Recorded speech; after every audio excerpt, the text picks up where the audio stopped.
In this video, we are going to see about well-formed formulas. The well-formed formula can be generated by the following conditions. First one, a statement variable standing alone is a well-formed formula.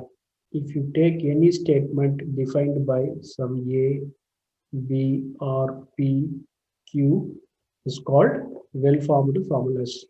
Second one, if A is a well-formed formula, then negation A is well-formed formula.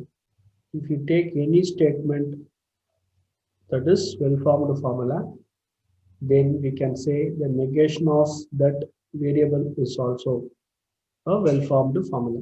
Third condition, if A and B are well-formed formulas, then A and B, A or B, if A then B, A if and only if B are well-formed formulas. Fourth condition, a string of symbols containing the statement variables, connectives, and parentheses is a well-formed formula if and only if it can be obtained by finitely many applications of rules 1, 2, and 3. Repeatedly applying this above 3 rules, and if you write a string of symbols that contains of statement variables, connectives, and parentheses is called well-formed formulas. Example, negation of P or Q is a well-formed formula. It consists of connectives and statement variables P, Q. If you apply that 3 rules here, we can say it is a well-formed formula. We know that P, Q are well-formed formula, then P or Q is also a well-formed formula. If it is a well-formed formula, then negation of P or Q is also a well-formed formula. Therefore, the first statement is a well-formed formula. Second one, if P then, if Q then R is a well-formed formula. A statement variable standing alone is called a well-formed formula. So therefore, P, Q, R are well-formed formula. So then, if A and B are well-formed formulas, A then B is also well-formed formula. Using that condition, this is a well-formed formula. And if you take P then Q then R is also a well-formed formula. It is enclosed by the parenthesis also. So therefore, it is a well-formed formula. Same way, we can say that if P then P or Q is a well-formed formula, by applying the conditions, it is enclosed by the parenthesis.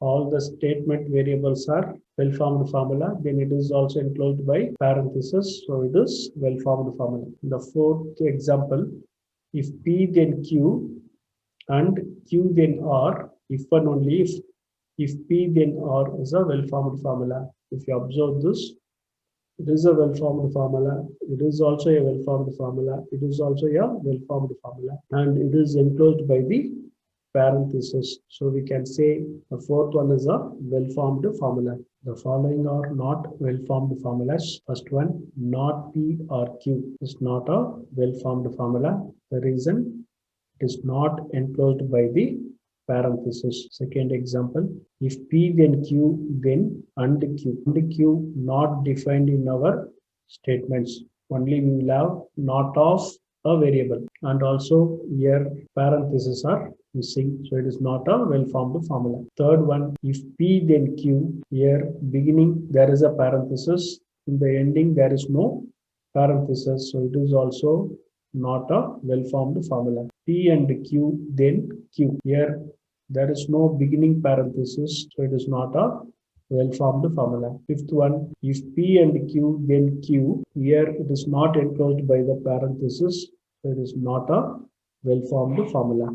Now we are going to see the definition of tautology.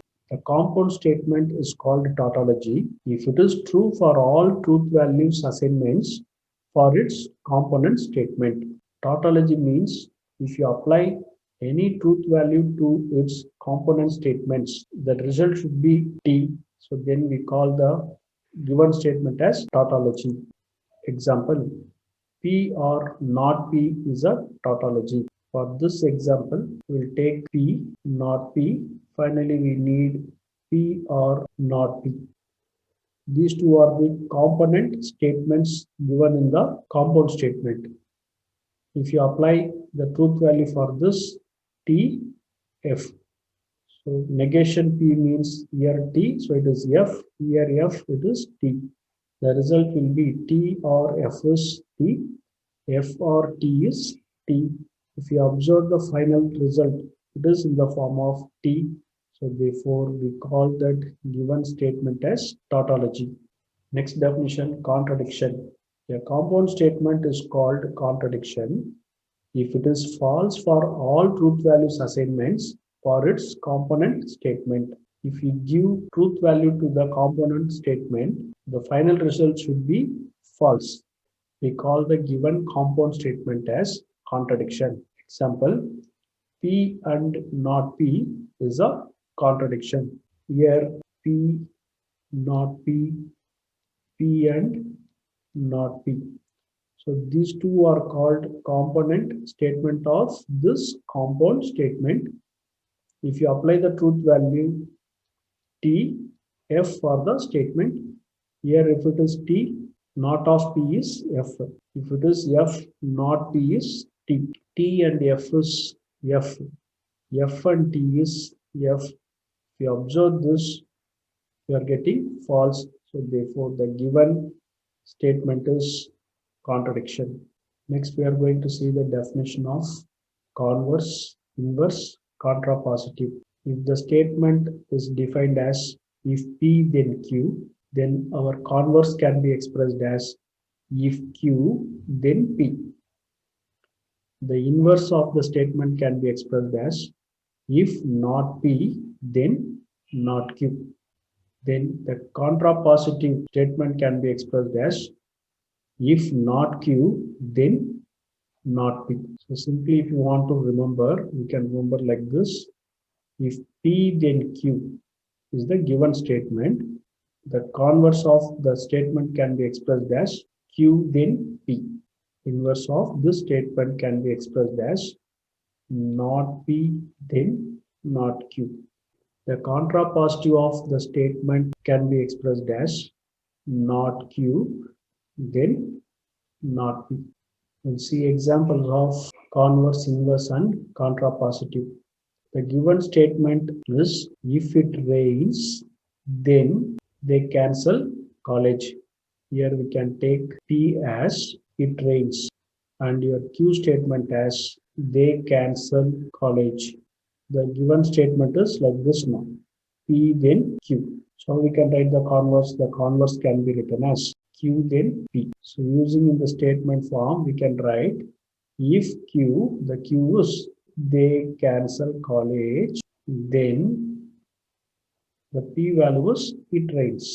This is your converse. So inverse can be expressed as not P then not Q. So P is it rains. So we can write that statement as if it does not rain, then they do not cancel college. Contrapositive can be expressed as not Q then not P. So this is your not Q and this is your not P. So rewrite it as if this is our not Q. They do not cancel college, then it does not rain. Then it does not rain. So this is the way you can write our converse, inverse, and contrapositive of a statement.